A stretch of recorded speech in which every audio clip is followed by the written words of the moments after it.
आप जी बचा के यहाँ तक पहुँच गए हैं, तो आपको मुबारकबाद इस सेंस में देते हैं कि चलें, आपने अभी भी MFA कंटिन्यू किया हुआ है, वरना बाद बच्चों के रिजल्ट तो ऐसे भी हैं कि उन्हें बेचारों को फिर ड्रॉप करना पड़ जाए। रिजल्ट देखें, फिर वही बात है, अब आप मेरे पास पढ़ रहे हैं, जाहिर है मुझे हक है कि मैं अपना नुक्ता नज़र बयान करूं बार बार। आप ICAP में जब भी ये चाहते हैं कि जहां से ऑनवर्ड आप सुकून के साथ, इत्मीनान के साथ पास होना शुरू हो जाएं, तो आप स्विच कर जाएं अपनी स्ट्रेटजी के ऊपर। मैंने कल आपकी क्लास ऑफ की हुई थी और उसकी रीज़न यही थी कि जो रिज़ल्ट का डे होता है मैं उसको थोड़ा सा बच्चों के लिए इन्वेस्ट करता हूँ, बच्चों के साथ बात करता हूँ, जो बच्चे फेल हो गए हैं, पास हो गए हैं, जिनके कोई मसाइल हैं वो आए सुने। उससे एक तो बच्चों का थोड़ा सा कैथारसिस हो जाता है, बच्चे थोड़ा सा रिलैक्स हो जाते हैं। कुछ बच्चों को मोटिवेट करने की ज़रूरत होती है, कुछ बेचारे थोड़े मेंटली अपसेट होते हैं, चलो कुछ शायद नेकी हमारे हिस्से में शायद आ जाती हो ऐसे। लेकिन उसका एक फ़ायदा हमें एज अ टीचर भी हो रहा होता है, हमें बच्चों का पता चल रहा होता है बच्चे के फेलियर की रीज़न क्या बन रही है। मतलब कल मैंने बहुत सारे बच्चे मेरे पास दिन में आए और मैंने कई सारे बच्चों के ऐसे रिजल्ट कार्ड जो उन्होंने मेरे साथ शेयर किए, वो ऐसे थे कि उन्होंने 4 पेपर दिए हुए थे और चारों के चारों में फेल हुए थे और बड़े अच्छे तरीके से फेल हुए थे। अच्छे तरीके से मुराद दिया जो बात मैं आपको समझाना चाह रहा हूँ कि लाइक जी, एक में 48 हैं, एक में 43 हैं, एक में 41 हैं, एक में 38 हैं, ठीक है ना। अब ये रिजल्ट कार्ड खुद ही पुकार रहा है, बता रहा है आपको कि यार आप अपने ऊपर जुल्म ना करें। अगर ये जो 38 मार्क्स जिस भी सब्जेक्ट में आपने लिए थे, अगर आप ये सब्जेक्ट ना रखते, ये 38 मार्क्स में से 2 मार्क्स यहाँ लेते, 7 यहाँ लेते, 9 यहाँ लेते, तो आप 3 पेपर दे रहे होते और 3 के 3 पास हो जाते। कहने का मतलब यह बच्चे को सबसे पहले अपनी कैपेसिटी कैलकुलेट करनी है। मेरी कैपेसिटी क्या है, मैं कितने पेपर एक अटेम्प्ट में दे सकता हूँ। अच्छा, मैं एक अक्सर डायलॉग बोलता हूँ कि जो CA है वो एक मैराथन रेस का नाम है। मैराथन रेस में इसलिए इसको कहता हूँ कि मैराथन रेस में आप अपनी फुल एनर्जी से नहीं भागते हैं, बल्कि स्ट्रेटजी बना के चलते हैं कि कब मैंने भागना है, कब मैंने अपनी एनर्जी को सेव रखना है, कहाँ मैंने एनर्जी कंज्यूम करनी है, कहाँ नहीं करनी है।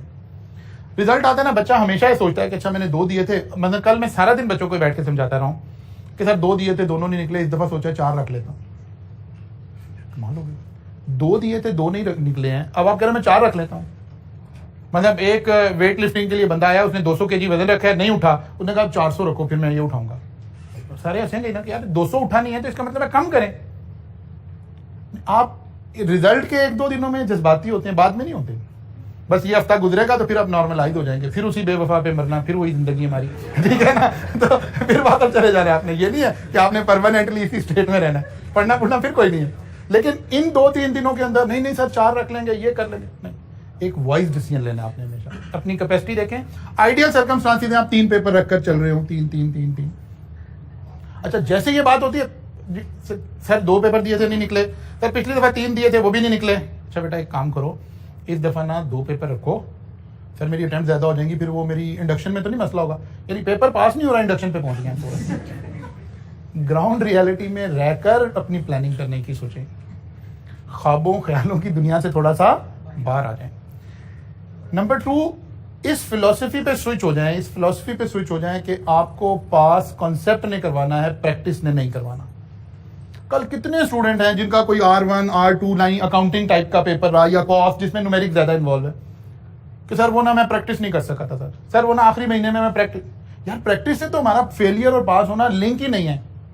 प्रैक्टिस हमें असिस्ट कर रही है, प्रैक्टिस करना एक अच्छी बात है, लेकिन प्रैक्टिस से आप पास नहीं हो सकते। पास तो उन रूल से हो रहे हैं जो आपको सिखाए जा रहे हैं, और वो एक सवाल जिसके ऊपर आप वो रूल अप्लाई करके अपने कॉन्सेप्ट को क्लैरिटी में लाते हो, बस ये रिक्वायर्ड है। इससे ओवर एंड अबव आपका पास होने के लिए रिक्वायर्ड नहीं है। अगर आप उस फिलॉसफी से, उस मसलक से आपका ताल्लुक है तो मैं कुछ कह नहीं सकता। हमने सारी जिंदगी ही जब पढ़ा, मैं कल भी बच्चों को बताता रहा, मैंने अपनी लाइफ में कोई एक सिंगल अकाउंटिंग का क्वेश्चन कभी सॉल्व नहीं किया हुआ जिंदगी में। मैं क्लास में ऐसे बैठता था बगैर कॉपी के, वो टीचर अल्लाह ताला उन्हें जज़ाए खैर दे, वो मुझे मेरी क्लास में आज कोई बैठे तो मैं ना बैठने दो, ठीक है ना। मैं फ्रंट बेंच पे बैठने वाला बच्चा था, तो कॉपी पे मैं लिखता कुछ नहीं था। टीचर ने शुरू में टोका कि यार आप लिख नहीं रहे हो। मैं कहा सर मैं समझने की कोशिश कर रहा हूँ, मेरे से 2 काम इकट्ठे नहीं होने। मेरा सारा फोकस सिर्फ टीचर के समझाने पे ऊपर होता था। मेरे साथ फिर वहीं CA में आकर एक दोस्त बन गए, राहिल फारूक, आजकल SNGPL में है। बल्कि उनकी मदद से हम बहुत सारे बच्चों की बाद दफ़ा SNGPL में इंडक्शन करवाते हैं। तो इसका ये मतलब नहीं आप सारे मेरे पीछे लग जाएंगे इंडक्शन के लिए, ये मतलब नहीं है। तो SNGPL में वो है राहील, उसकी आदत ये थी, वो इतना अच्छा नोटिंग करता था कि जिसका कोई हिसाब नहीं, कि अगर टीचर ने कोई लतीफ़ा भी सुनाया ना तो उसने वो भी लिख देना बीच में। मैं क्या करता था, पूरा सेशन खुद तो लिखता नहीं था, बोर्ड देखता था, सिर्फ समझने की कोशिश करता था। जब 1 महीना पहले क्लासेस ऑफ हुई तो उसकी नोटबुक को कॉपी करवा लेता था। अकाउंटिंग का क्वेश्चन हम दोनों इकट्ठे कंबाइंड स्टडी करते थे। हमने क्वेश्चन पढ़ा, क्वेश्चन डिस्कस किया, अच्छा इसमें क्या होगा, अच्छा इसमें लीज का शेड्यूल बनेगा, अच्छा ये करेंगे, अच्छा ये करेंगे, ये हम ऐसे बातें डिस्कस कर रहे हैं। फिर हमने सोल्यूशन खोला, उसको देखा, हाँ ऐसे ही हुआ है, अच्छा नहीं ये हम गलत सोच रहे थे, ऐसे नहीं ऐसे हुआ, दैट्स इट। सिर्फ एग्जाम में जाके जो क्वेश्चन सॉल्व किया है जिंदगी में मैंने वो सॉल्व किया हुआ। मैं आपको ये बात बिल्कुल ऑन ओथ कह रहा हूँ। मैं ये नहीं कह रहा आप ऐसे पढ़ना शुरू कर दें, हरगिज़ हमने ऐसे, लेकिन इस चीज से बाहर आ जाए कि आप समझते हैं कि मैं 20 सवाल सॉल्व करूंगा तो पास होऊंगा। सवाल तो एक सॉल्व करना है आपने, एक कॉन्सेप्ट का एक क्वेश्चन लेके रूल को अप्लाई करना सीखना है, सारा फोकस रूल के ऊपर लगाना है आपने। जैसे ही आप इस फिलॉसफी पे ट्रांसफर होंगे, आप एग्जाम के दिनों में आसान हो जाएंगे, इजी हो जाएंगे। इससे बाहर आए, ये ना सोचें कि मैंने प्रैक्टिस नहीं की थी इसलिए फेल हो गया। नहीं नहीं नहीं नहीं, आपने रूल नहीं सीखे थे इसलिए फेल हो गए, आपका कॉन्सेप्ट नहीं बिल्ड हुआ था इसलिए फेल हो गए। तो स्विच करें, कॉन्सेप्ट बिल्डिंग की तरफ वापस जाएं। इतनी बड़ी बड़ी R2 की किताबें बनी हुई हैं, बिल्कुल अगर मैं R2 पढ़ा रहा हूं तो इतनी सी किताब हो, एक एक सवाल हो एक टॉपिक का, दैट्स इट, जरूरत नहीं है उसके अलावा। कॉन्सेप्ट बच्चे को सिखाएं कि कॉन्सेप्ट के ऊपर कैसे वर्किंग करनी है। ये इंशाल्लाह ताला MFA के अंदर सर अदनान भी बिल्कुल इसी फिलॉसफी को फॉलो कर रहे होते हैं कि आपको प्रैक्टिस करवाएंगे। इसका ये मतलब नहीं प्रैक्टिस नहीं करवाएंगे, प्रैक्टिस बुनियाद नहीं है हमारे पास होने की। हमारे पास होने की बुनियाद वो रूल्स हैं, वो उसूल हैं, वो ज़ाब्ते हैं जो आप सीख रहे हैं कि कॉस्ट ऑफ कैपिटल कैसे निकालते हैं, कॉस्ट ऑफ डेट कैसे निकालते हैं, कॉस्ट ऑफ इक्विटी कैसे निकालते हैं। पास आपने इससे होना है। इक्विटी के सवाल आपने कितने सॉल्व किए हैं ये इतने ज़्यादा मैटर नहीं करते। तो इसलिए अपनी फिलॉसफी को चेंज करें, अपनी फिलॉसफी को चेंज करें अगर आप बाइज्जत तरीके से सीए करना चाहते हैं। अच्छा जी, हमने चैप्टर 4 का आगाज करना है। चैप्टर 2 और 3 हम पढ़ चुके हैं। चैप्टर 2 में हमने पढ़ा था, क्या पढ़ा था इकोनॉमिक फैक्टर, और चैप्टर 3 में हमने क्या पढ़ा था, सोशल फैक्टर। चैप्टर 4 में ये असल में इसके बाद एक चैप्टर और आएगा और फिर चैप्टर 1 पढ़ेंगे, जरा पॉलिटिकल हालात स्टेबल हो जाए तो फिर हम चैप्टर 1 तक पहुंचेंगे, ठीक है ना। तो चैप्टर 4 में हमने पढ़ना है इंफॉर्मेशन एंड कम्युनिकेशन टेक्नोलॉजी, इसका क्या इंपैक्ट आएगा। अच्छा, इस चैप्टर में से कुछ चीजें हमें याद भी करनी पड़ेंगी कि समटाइम हम कोई छोटा मोटा थ्योरेटिकल बात भी 2-3 नंबर की एक्सपेक्ट कर सकते हैं। इस चैप्टर को आपने ICAP की बुक से जरूर पढ़ना है साथ, ठीक है ना। पिछले 2 चैप्टर में मैंने कहा था सिर्फ स्लाइड से आप गुजारा चला लेंगे, इस चैप्टर को आप ICAP की बुक से भी थोड़ा सा पढ़ेंगे क्योंकि यहां से 2-3 मार्क्स का कोई छोटा मोटा सवाल भी एक्सपेक्ट कर सकते हैं। पढ़ना क्या है इस चैप्टर में, impact of technological changes on working method, कि जो टेक्नोलॉजी में चेंजेस आ रही हैं, IT के अंदर जो चेंजेस आ रही हैं, ये हमारे वर्किंग मेथड्स पर इसका क्या इंपैक्ट पड़ रहा है। वो कहते हैं जी टेक्नोलॉजी ने आकर 2-3 हेड में हमें बड़ा ज्यादा अफेक्ट करना शुरू किया है। सबसे पहले तो उसने रिप्लेस किया है ह्यूमन बींग्स को आकर। कुछ काम, कुछ टास्क, कुछ जॉब्स ऐसी थी जहां से ह्यूमन बींग्स को उन्होंने क्या कर दिया है, रिप्लेस कर दिया है कि अब आपकी जरूरत नहीं है, ये काम कौन कर लेगा, मशीन ही कर लेगी। बड़ा चैलेंज है उस तरह के लोगों के लिए। मसलन एक बहुत बड़ा प्लाजा बन रहा था, उसमें मजदूर बेचारे सारा दिन ईंटें ऊपर ले जा रहे थे, मशीन आ गई, मशीन ने ह्यूमन बीइंग को रिप्लेस कर दिया। अब मशीन के जरिए से, क्रेन के जरिए से ब्रिक्स जो हैं वो अपनी अप्रोप्रिएट जगह पे चली जाती हैं, हमें ह्यूमन बीइंग की जरूरत नहीं रहती। डाटा एंट्री के लिए कितने सारे लोग थे जो डाटा एंट्री कर रहे थे। जब से बारकोड रीडर और ये सारी चीजें आई, पता चला इतनी ज्यादा टीम की जरूरत नहीं है। तो बहुत सारी जगहों पर टेक्नोलॉजी ने आकर ह्यूमन बीइंग को रिप्लेस कर दिया। Computer have replace many for many data processing, और इसी तरह की सारी चीजों की बात हो रही है। दूसरा आ गया restricted to analytical decision making. अब इंसान का इस वक्त, आज जब हम 2022 में खड़े होकर बात कर रहे हैं, तो जो ह्यूमन रोल है ना वो क्या है, एनालिटिकल रोल है। यानी हम आगे चल के इस चैप्टर में डिस्कस करेंगे कि हमारे पास 2 तरह के सर्कमस्टांसेस हैं। जब आप बिजनेस में काम कर रहे हैं ना, तो 2 तरह के, एक ऐसा डिसीजन लेना है जिसका कोई स्ट्रक्चर है। अगर तो हमें अपने टास्क का कोई स्ट्रक्चर समझ आ गया है तो फिर तो IT ने उसको फॉर्मुलेट करके मशीन से ये काम करवाना शुरू कर दिया। जिसे आज हम जरा थोड़ा और बेटर गुफ्तगू करें, चैप्टर के आखिर में जाकर ये अल्फाज इस्तेमाल होने शुरू होंगे, जिसे आज हम आर्टिफिशियल इंटेलिजेंस कह रहे हैं। लेकिन आर्टिफिशियल इंटेलिजेंस भी कहां अप्लाई हो सकती है? जहां कोई स्ट्रक्चर अवेलेबल हो।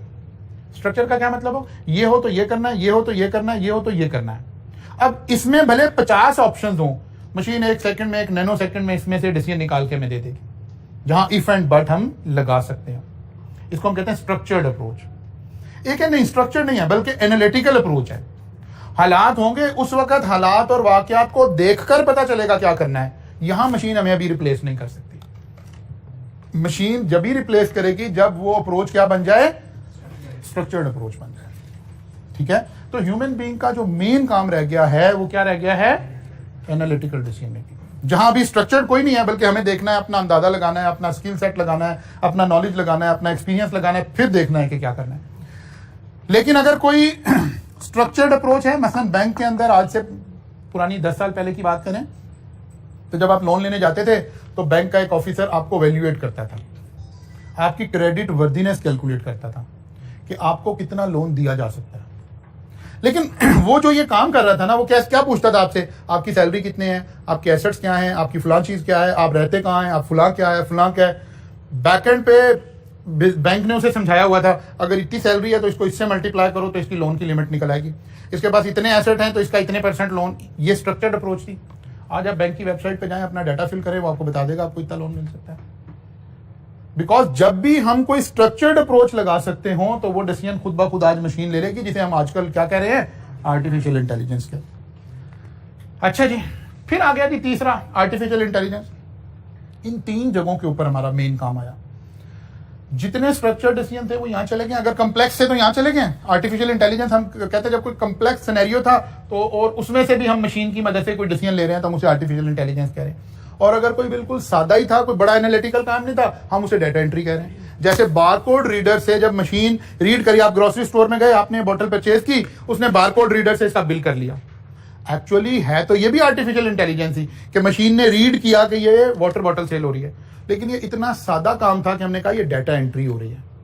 लेकिन जब यही चीजें कॉम्प्लेक्स किसी सिनेरियो के अंदर चली गई हैं तो फिर हम कह रहे हैं ये आर्टिफिशियल इंटेलिजेंस हो गई है। तो इन 3 एरियाज के अंदर आईटी ने आकर, टेक्नोलॉजी ने आकर हमें अफेक्ट करना शुरू किया। आपने वो एक मशहूर जमाना शबर जैदी साहब की क्लिप भी सुना हुआ होगा कि जी 2000 नियर फ्यूचर में कोई चार्टर्ड अकाउंटेंट नहीं होगा और ये प्रोफेशन रिप्लेस हो जाएगा और फलां हो जाएगा और दिमाग हो जाएगा। क्योंकि कुछ लोगों का ख्याल है कि शायद मशीन हमें रिप्लेस कर देगी। यस, जिस प्रोफेशन से हमारा ताल्लुक है, मशीन हमें रिप्लेस कर सकती है, लेकिन करेगी नहीं, क्योंकि हम लीगल रिक्वायरमेंट है। ऑडिट एक लीगल रिक्वायरमेंट है। तो कल को आप ये नहीं कहेंगे कि this machine is appointed as an auditor of the company, ये तो नहीं होने वाला। तो पर्सन की रिक्वायरमेंट रहेगी, इसलिए हम एग्जिस्ट करते रहेंगे। ठीक है ना? हाँ, ऑडिट जब मैंने आर्टिकलशिप शुरू किए थे, जब उस वक्त आर्टिकलशिप में ऑडिट कैसे हो रहा था, आज आप आर्टिकलशिप में पहुंचोगे तो आसमान जमीन का फर्क आ गया है। क्यों? इन्हीं की वजह से। हाँ, हमारा काम करने का अंदाज बदल गया है, हमारे पास सहूलत आ गई है, हम क्विकली काम करने के काबिल हो गए हैं, हम ज्यादा डिटेल से एनालिसिस करने के काबिल हो गए हैं, इन सारी चीजों की वजह से। अच्छा जी, फिर प्रोडक्ट एंड सर्विसेज पर क्या फर्क पड़ा? हमारी कुछ प्रोडक्ट्स और कुछ सर्विसेज, उसकी क्वालिटी, उसकी क्वांटिटी, उसकी टाइम ड्यूरेशन, इन चीजों में बहुत सारा फर्क पड़ गया। मसलन आज से 5 साल पहले आप अगर घर का एक नक्शा बनाना है, 10 साल की बात कर लें, तो आप आर्किटेक्ट के पास गए, उसने आपको ड्रॉ करके और एक मैप दिया, फिर उसने समझाने की कोशिश की ये ऐसे है, ये है, ये है, ये है। फिर आपने उसे कहा कि यार ठीक है, लेकिन हम चाह रहे हैं टीवी लाउंज थोड़ा बड़ा होना चाहिए। उसने कहा जी अच्छा जी, फिर 2 दिन बाद आना, मैं फिर इसको दोबारा बना देता हूँ आपको। बिकॉज उसकी जो टेक्नोलॉजी थी, जिस टेक्नोलॉजी से वो काम कर रहा था, वो ऐसे ही काम कर रहा था। आज जब आप आर्किटेक्ट के पास जाते हैं तो पहली बात तो ये कि आर्किटेक्ट खुद ये काम नहीं कर रहा, सॉफ्टवेयर के जरिए से सारे काम हो रहे हैं। वो कहता है सर आप आ जाए ना शाम को मेरे साथ चाय पिए, तो मैंने मैप बनाया हुआ है, फिर उधर ही बैठ के आपकी जो जो ऑप्शन होगी मैं उधर ही बैठ के आपको फाइनल कर दूंगा सारा। आप इधर रिक्वायरमेंट बताते हैं, वो इधर सिस्टम में ऐड करता है, ठक करके वो चेंज हो जाता है, ठक करके। अब वो ये नहीं कहता 3 दिन बाद आ जाए। फिर वो कहता है कि यार ये मैप हो गया, फाइनल है। वो कहता है अच्छा अब ना मैं इसको 3D में ना आपको सारे को बिल्ड करके दिखाता हूँ। वो आपको पूरा घर आपका बना के आपको पूरे घर के अंदर विजिट करवाएगा। वो आपको सोफे, कर्टन, डेकोरेशन पीस, आपकी किताबें कहाँ रखी होंगी, लैंप जल रहा होगा तो क्या लुक आएगी, नहीं जल रहा होगा, वो एक एक चीज रियल फेज में दिखाएगा आपको।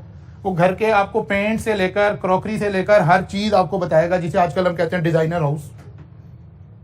ये कैसे ये सर्विस हमारी चेंज हो रही है? टेक्नोलॉजी की वजह से चेंज हो रही है। तो हमारी गुड्स एंड हमारी सर्विसेज के ऊपर बड़ा मेजर इंपैक्ट आ रहा है टेक्नोलॉजी का। अच्छा जी, फिर ऑर्गेनाइजेशन स्ट्रक्चर के ऊपर फर्क पड़ रहा है। ऑर्गेनाइजेशन स्ट्रक्चर का क्या मतलब होता है? ऑर्गेनाइजेशन स्ट्रक्चर का मतलब होता है आपने अपनी ऑर्गेनाइजेशन को डिजाइन कैसे किया हुआ है। मसलन डिपार्टमेंट्स बनाए हुए हैं, या फंक्शनल डिपार्टमेंट बनाए हुए हैं, या आपने डिवीजन बनाए हुए हैं। मसलन एक ऑर्गेनाइजेशन है, उसका स्ट्रक्चर ये है कि हमारी 3 प्रोडक्ट थी, हमने एक प्रोडक्ट एक्स थी, एक वाई थी, एक जी थी। हमने क्या बना दिया? डिपार्टमेंट बना दिया। हम प्रोडक्ट एक्स को अलग देख रहे हैं, ये एक ऑटोनोमस डिपार्टमेंट है हमारा, ये बताएगा प्रोडक्ट एक्स से हम क्या कमा रहे हैं, प्रोडक्ट वाई से हम क्या कमा रहे हैं, प्रोडक्ट जी से हम क्या कमा रहे हैं। कुछ ऑर्गेनाइजेशन अपने आप को इस तरह स्ट्रक्चर कर लेते हैं। कुछ ऑर्गेनाइजेशन कहते हैं नहीं यार ऐसे नहीं, बल्कि ये ऑर्गेनाइजेशन है, नीचे बजाय इसके कि हम प्रोडक्ट्स लेकर आए, नीचे हम अपने फंक्शंस लाएंगे। ये परचेज डिपार्टमेंट है, ये प्रोडक्शन डिपार्टमेंट है, ये सेल डिपार्टमेंट है, ये अकाउंट्स डिपार्टमेंट है। इसको कहते हैं फंक्शनल ऑर्गेनाइजेशन, इसको कहते हैं डिविजनल ऑर्गेनाइजेशन, इसको हम कह रहे हैं स्ट्रक्चर है। फिर स्ट्रक्चर के अंदर हम ऐसे चल रहे होते हैं, ये टॉप मैनेजमेंट है, ये नीचे 3 मैनेजर आए, फिर इनके नीचे मैनेजर आए, फिर इसके नीचे मैनेजर आए, ऐसे फिर नीचे जाकर ये असल काम लोग हैं जो काम कर रहे हैं। अब ऑर्गेनाइजेशन का जो स्ट्रक्चर है ना, वो असल में 2 चीजों का नाम है। नॉर्मली जनरली टॉप मैनेजमेंट कुछ डिसीजंस ले रही है लॉन्ग टर्म, जो अपने सबॉर्डिनेट्स को बुलाकर कम्युनिकेट करती है, वो अपने सबॉर्डिनेट, वो अपने असल काम कौन कर रहे हैं? ये लोग कर रहे हैं। डिसीजन कौन ले रहा है? ये लोग क्या कर रहे हैं? बीच में कम्युनिकेट कर रहे हैं, मैनेज कर रहे हैं। वो कहते हैं सबसे ज्यादा खतरे में इनकी जॉब है। जैसे ही आईटी आएगी, जितनी आईटी आती चली जाएगी, आपका ऑर्गेनाइजेशन स्ट्रक्चर चेंज होता जाएगा। अभी हम इसे अगली स्लाइड में भी बात करेंगे, मैं कलेक्टिवली एक्सप्लेन कर रहा हूं चीजें आपको। इसको हम कहते हैं लेयर्स ऑफ द ऑर्गेनाइजेशन। ठीक है, कुछ ऑर्गेनाइजेशन उसमें एक लेयर, दूसरी लेयर, तीसरी, हम टॉल ऑर्गेनाइजेशन कहते हैं। कुछ ऑर्गेनाइजेशन है उसमें नहीं, बस एक सीईओ है या ऑनर है और नीचे सब बाकी वर्कर हैं, उसे हम कहते हैं फ्लैट ऑर्गेनाइजेशन, टॉल ऑर्गेनाइजेशन। जब आईटी आना शुरू हुई तो वो जो चीजें मैनेज करनी थी ना, मसलन परचेज मैनेजर, इसका काम क्या है? क्या करे? परचेजेस को मैनेज रखे, ठीक है ना, कोऑर्डिनेट करे किसके साथ? स्टोर के साथ। स्टोर में आपने कॉस्ट अकाउंटिंग के अंदर पढ़ा था, रीऑर्डर लेवल, ठीक है ना, reorder quantity, maximum level, minimum level. अब ये सब चीजें क्या है? स्ट्रक्चर्ड। स्ट्रक्चर का मतलब है बड़ा काम खराब है, ये तो मशीन में हमने सॉफ्टवेयर बना के वहां डाल देनी है चीजें। तो वो जो परचेज मैनेजर था, जो ये सारी चीजों के साथ कोऑर्डिनेट कर रहा था, इसकी तो जरूरत खत्म हो जाएगी।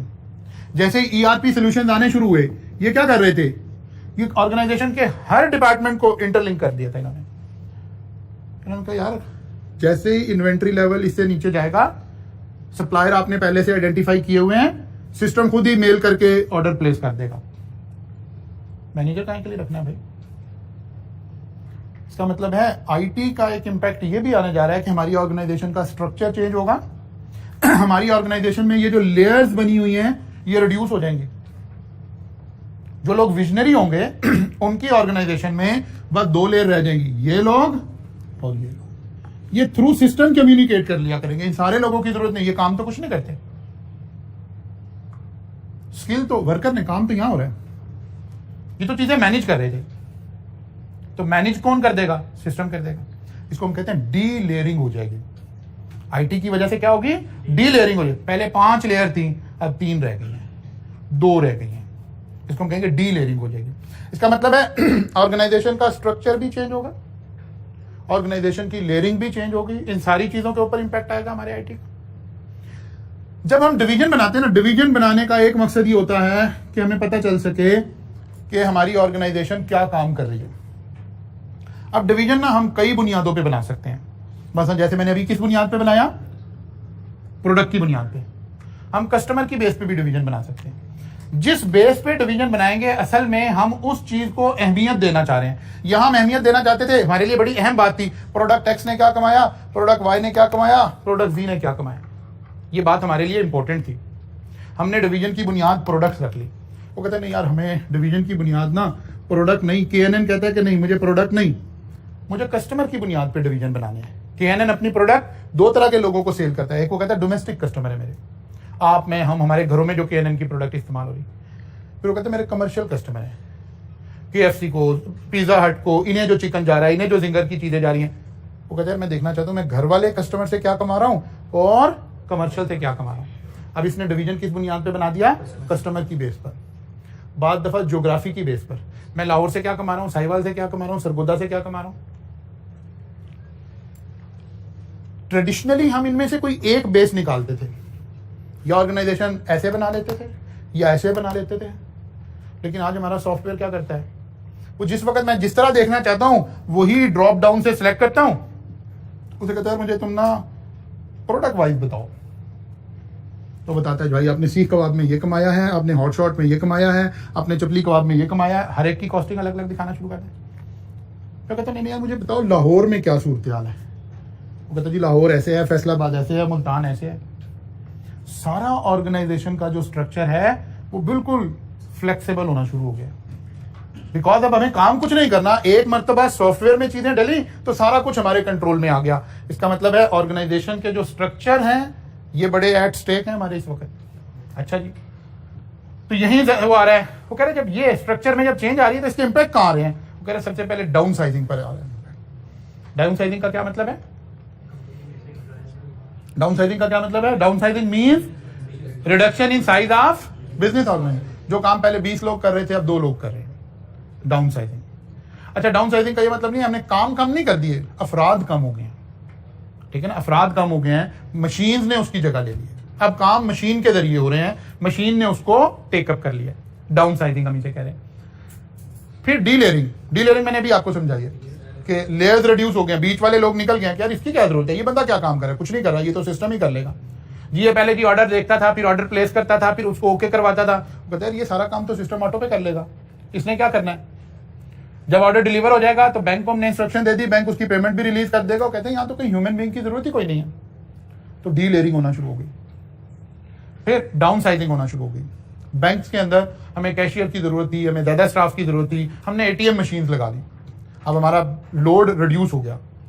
पहले ATM मशीन के अंदर हम सिर्फ कैश विड्रॉ कर सकते थे, आज ATM मशीन के अंदर आप कैश डिपॉजिट भी करवा सकते हैं।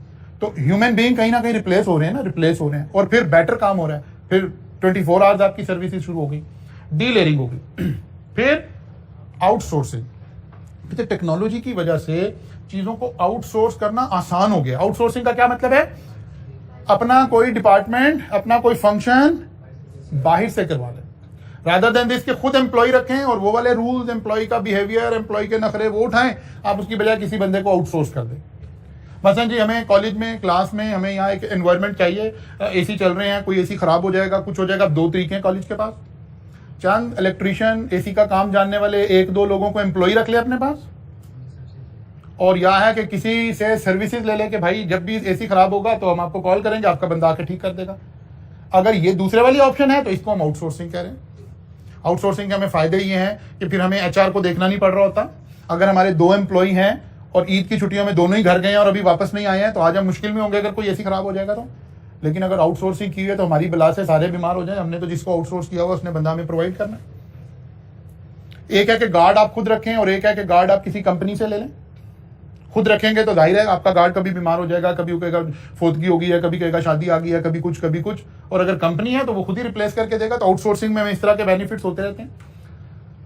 तो दुनिया में आपने देखा कि बहुत सारी कंट्रीज और हमारे जैसे मुल्क के अंदर बहुत सारे लोगों का आज मेन कोर बिजनेस क्या है, वो लोगों की आउटसोर्सिंग को मैनेज कर रहे हैं। मसलन अगर इंग्लैंड के अंदर हमने अकाउंटिंग डिपार्टमेंट मेंटेन करना है तो वहाँ रेंट ज्यादा है, मिनिमम वेज ज्यादा है, तो वो कंपनी, वहाँ की स्मॉल कंपनी क्या करती हैं, वो अपना वहाँ अकाउंटिंग डिपार्टमेंट नहीं मेंटेन करती। हमारी जो छोटी ऑडिट फर्म्स हैं, हमारे जो इंडिविजुअल्स हैं, वो बहुत सारा काम कहाँ से पकड़ रहे हैं, इंग्लैंड से, अमेरिका से। वो क्या करते हैं, वो वहाँ से आपको डाटा यहाँ भेज देते हैं, आप यहाँ से मैनेज करके उनको चीज़ें, उनकी बुक कीपिंग यहाँ से हो रही है, उनकी बहुत सारी डिसीजन मेकिंग यहाँ से हो रही है, बिकॉज वहाँ उन्हें बहुत ज़्यादा कॉस्ट करेगा। तो ऐसे टेक्नोलॉजी की वजह से आउटसोर्सिंग बहुत कॉमन हो गई है, और जिसको आज आप इसी कोई फ्रीलांसिंग भी कह रहे होते हैं ना, फ्रीलांसिंग का सारा बिजनेस क्यों हो रहा है? आउटसोर्सिंग की वजह से हो रहा है। अच्छा जी, फिर आ गया जी रीस्ट्रक्चरिंग। रीस्ट्रक्चरिंग मैंने आपको समझा दिया कि रीस्ट्रक्चरिंग में दो अल्फाज और इस्तेमाल हम कर लें, इन्हें थोड़ा डिटेल में चले जाएं। Horizontal restructuring and vertical restructuring. Horizontal restructuring का क्या मतलब होता है कि अगर हम ऐसे, एक बंदा था, ये हमारा एक, इसके नीचे 5 लोग थे, ज्यादा लोग, 6 लोग। हमने रीस्ट्रक्चरिंग क्या की, इन लोगों को कुछ जॉब एक्स्ट्रा एलोकेट की, एक बंदा फारिग कर दिया, एक बंदा यहां से फारिग कर दिया। रीस्ट्रक्चरिंग हुई है, लेकिन कैसे? और अगर हमने इस रुख रीस्ट्रक्चरिंग किया, ये लेयर ही बीच में से निकाल दें, तो फिर ये क्या हो रही है? वर्टिकल। तो रीस्ट्रक्चरिंग आपकी हॉरिजेंटल भी हो सकती है और रीस्ट्रक्चरिंग आपकी वर्टिकल भी हो सकती है। अच्छा जी, impact of technological change, virtual company. तो कहते हैं जनाब टेक्नोलॉजिकल चेंज ने एक और काम, एक लफ्ज और हमें नया मिल गया, वो क्या है? वर्चुअल कंपनी या वर्चुअल ऑर्गेनाइजेशन। जब हम लफ्ज वर्चुअल बोल रहे होते हैं तो इसका मतलब क्या है? नॉर्मली जनरली हम क्या कहते हैं? इसकी फिजिकल एग्जिस्टेंस कोई नहीं है, ये एक वर्चुअल ऑर्गेनाइजेशन है, इसका कहीं हेड ऑफिस नहीं है, कहीं फिजिकल जगह कोई नहीं है, ये लोग अपने अपने घरों में बैठकर आपको सर्विसेज प्रोवाइड कर रहे हैं। या इसका एक दूसरा मीनिंग ये है कि हो सकता है ये कहीं फिजिकल बैठ रहे हो, लेकिन आपको फिजिकली नहीं मिलना चाहते, सर्विसेज फिजिकल नहीं प्रोवाइड कर रहे, सर्विसेज वाया वर्चुअल प्रोवाइड कर रहे। बात समझ आई? मसलन बहुत सारे इदारे जो आपको कौन सी सर्विसेज प्रोवाइड कर रहे हैं? Virtual services. आप कहते हैं जी ये प्रोडक्ट है, फेसबुक के जरिए आप जितनी परचेजिंग कर रहे हैं, जितनी चीजें ऑनलाइन आप परचेज कर रहे हैं, आप कहें यार ये मैं कहाँ देख सकता हूँ? कहते हैं सर कहीं नहीं देख सकते, बस हम होम डिलीवरी करते हैं। ये आपका कोई डिस्प्ले है? कहते हैं डिस्प्ले है ही नहीं हमारा। ये कौन सी ऑर्गेनाइजेशन है? ये वर्चुअल ऑर्गेनाइजेशन है, जिनकी कोई फिजिकल एग्जिस्टेंस नहीं है। इसी तरह से ऑनलाइन सोशल मीडिया की वजह से आपने देखा, आपकी फेसबुक भरी पड़ी है, हमारी फेसबुक भरी पड़ी है, ऑनलाइन शॉपिंग का किस कदर रिवाज आ गया। एक टेक्नोलॉजिकल चेंज आ रही थी, रही सही कसर कोविड ने पूरी कर दी। कोविड ने आके इन सारी चीजों को कैटलिस्ट का काम किया, जो जहां हमने शायद अगले 5 साल में पहुंचना था, वहां 5 साल पहले पहुंच गए। यानी ऑनलाइन पर हमारी थर्ड वर्ल्ड के लोगों ने ग्रेजुअली स्लोली स्विच करना था। वो फियर अभी अंदर थे, हम काम भी ऐसे ही कर रहे हैं कि ऑनलाइन में चीजें अच्छी नहीं बेच रहे, ये नहीं कर रहे, तो ये फियर्स, ये अभी थ्रेट रहने थे हमें। लेकिन पता चला जी सारा मुल्क तो लॉकडाउन हो गया, ऑप्शन ही ऑनलाइन बची है। फिर जब आपने 2-4 दफा मंगवाया तो आपने कहा नहीं वही चीज ऑनलाइन भी आ जाती है, वैसे बाय द वे जाने की जरूरत क्या है?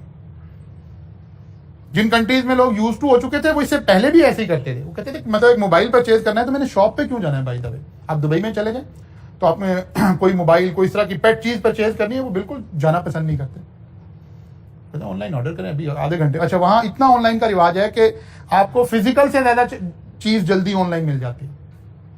कंपनीज को पता है, वो पैटर्न अपना डाटा भी, यहाँ भी बिग डाटा ही आ गया लफ्ज़, कि अपने डाटा से एनालिसिस करते रहती है कंपनी, यार किस तरह की चीजें ज्यादा बिक रही हैं।